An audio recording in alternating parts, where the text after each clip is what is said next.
बैठ गए। नबी पाक सल्लल्लाहु अलैहि वसल्लम ने अपने हाथ मुबारक आगे किए और हाथ बढ़ाकर कहा, आज कौन है जो मरने का अहद करता है।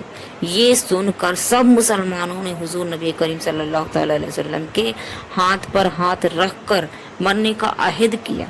इस पर वही आई, यानी कि दोस्तों इस पर जब ये वक्त आया सबने बैत की, मरने की अहद कर ली नबी पाक सल्लल्लाहु अलैहि वसल्लम के दस्त मुबारक पर। तो इस पर अल्लाह रब्बुल इज़्ज़त की वही आई कि खुदा इन मुसलमानों से बहुत खुश हुआ है जिन्होंने हुजूर नबी करीम सल्लल्लाहु अलैहि वसल्लम के हाथ पर मरने की बैत की है।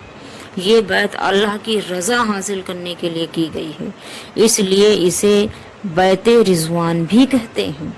इस बैत के थोड़ी देर बाद काफिरों की तरफ से अरवाह नामी एक शख्स सुलह का पैगाम लाया और मालूम हुआ कि हज़रत उस्मान गनी रज़ियल्लाहु ताला अन्हु शहीद नहीं हुए हैं।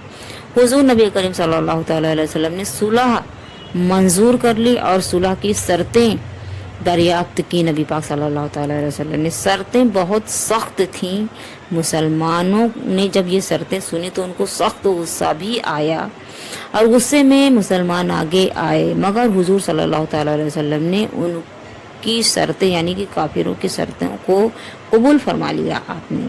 और दोस्तों वो शर्तें क्या थीं, चलिए मैं आपको बताती हूँ कि वो शर्तें ये थी कि मुसलमान इस साल वापस चले जाएं, यानी कि मुसलमान जितने भी हज करने के लिए आए हैं ये लोग वापस चले जाएं बगैर हज किए हुए। फिर अगले साल जब वो आएँ, यानी कि फिर जब अगले साल आएँ तो हथियार न लगा कर आएँ, खाली हाथ आएँ। मक्के से जो आदमी मुसलमान होकर मदीने जाए, यानी कि मक्के से जो आदमी मुसलमान होकर मदीने जाएगा उसको वापस कर दिया जाए, यानी कि नबी पाक सल्लल्लाहु अलैहि वसल्लम उसको वापस कर देंगे। और मदीने से जो आदमी भागकर मक्के में आएगा उसको काफिर वापस नहीं करेंगे। ये थी काफिरों की शर्तें। ये शर्तें हुजूर सल्लल्लाहु अलैहि वसल्लम ने कबूल फरमा ली आपने, मगर कई मुसलमान इन शर्तों से खुश न थे। इस पर खुदा की तरफ से वही आई कि ये सुलह हमारे लिए एक खुली फतह है। अल्लाह रब्बुल इज़्ज़त जो करता है बेहतर से भी बेहतर करता है। और इस बेहतरी में क्या मिला मुसलमानों को, क्या इनाम मिला दोस्तों आपको पता है। मुसलमान इस वही को सुनकर बहुत हैरान हुए कि अल्लाह रब्बुल इज़्ज़त ऐसा कैसे, लेकिन अल्लाह जो करता है बेहतर से भी बेहतर करता है।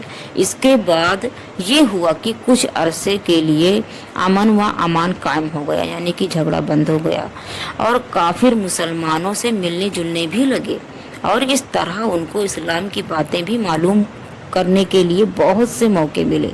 यानी कि जब आपस में ये लोग मिलने लगे तो इस्लाम की बहुत सारी बातें एक दूसरे को मालूम हुई। नतीजा ये निकला इससे कि इस साल इतने ज़्यादा लोगों ने इस्लाम को कबूल कर लिया अल्हम्दुलिल्लाह, कि इससे पहले किसी साल इतने लोगों ने मुसलमान नहीं हुए थे। इन्हीं दिनों हज़रत खालिद बिन वलीद, हज़रत इकरमा बिन अबू जहल और अमरू बिन आस भी मुसलमान हो गए थे, जबकि ये लोग मुसलमानों के बहुत बड़े दुश्मन थे और ताक में लगे रहते थे कि ये लोग मुसलमानों को कब मौका मिले और कब कत्ल करें, नबी पाक सल्लल्लाहु अलैहि वसल्लम को कब कत्ल कर डाले। लेकिन अल्लाह की रहमत देखो कि अल्लाह रब्बुल इज़्ज़त ने, नबी पाक सल्लल्लाहु अलैहि वसल्लम ने उनकी शर्तें मंजूर कर ली। आपस में वो लोग मिलने जुलने लगे, उनको इस्लाम की अहमियत पता चली और इतने कट्टर हिंदू, इतने कट्टर काफिरों ने भी मुसलमान यानी कि इस्लाम को कबूल कर लिया अल्हम्दुलिल्लाह। ये थी बेहतरी मुसलमानों के लिए और नबी पाक सल्लल्लाहु अलैहि वसल्लम के हज के दौर का मुकम्मल वाक़या दोस्तों, जो कि इंशाअल्लाह मुझे यकीन है कि आपको पसंद आया होगा। और दोस्तों अगर आपको पसंद आया है और अभी तक आपने मेरे चैनल को सब्सक्राइब नहीं किया तो आप मेरे चैनल को सब्सक्राइब कर लें, ताकि आपको ऐसे ही वाक़यात और वीडियोस आगे भी मिलते रहें इंशाअल्लाह ताला। और दोस्तों अगर बताने में कहीं कोई गलती हुई हो तो मैं माजरत चाहूँगी।